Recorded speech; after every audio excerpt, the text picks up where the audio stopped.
Baby এফালে আহা।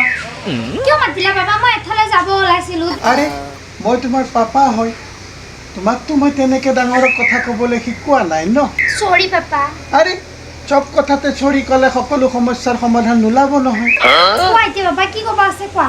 Baby তোমাৰতো এইকেইদিন কলেজ নাই, অনলাইনতে ক্লাছবিলাক কৰি আছা। Yes papa. কিন্তু অনলাইন ক্লাছ শেষ হোৱাৰ পিছতোতো তুমি মোবাইলটোত ফেচবুক হোৱাটছআপটো খুলি পেলাই ইফালে সিফালে অনলাইন ছেটিং কৰি আছা।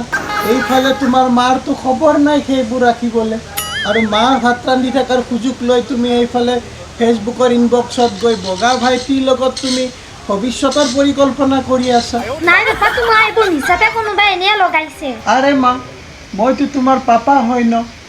তোমাৰ মোবাইলত ফেচবুক আৰু হোৱাটছআপটোতো ময়ে ডাউনলোড কৰি ইনষ্টল কৰি দিছিলোঁ, আৰু পাছৱাৰ্ডটোতো মোৰ মুখস্থ আছে।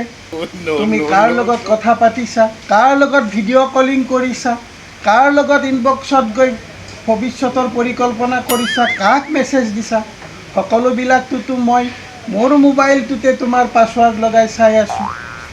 পাপা সৰি পাপা। আৰে আকৌ চৰি? চৰি শব্দটোতো আমাৰ অভিধানত নাই। চৰি ক'লেতো নহ'ব ন। আজিৰ পৰা আৰু তেনেকুৱা কাম নকৰিবা। বগা ভাইটিৰ ফোন নাম্বাৰটো তুমি ব্লক কৰি দিবা, ফেচবুকতো ব্লক কৰিবা, ইনষ্টাতো ব্লক কৰিবা, হোৱাটছআপতো ব্লক কৰিবা। যোৱা, এতিয়া ক'ত যাব আছে সোনকালে গৈ ঘূৰি আহা।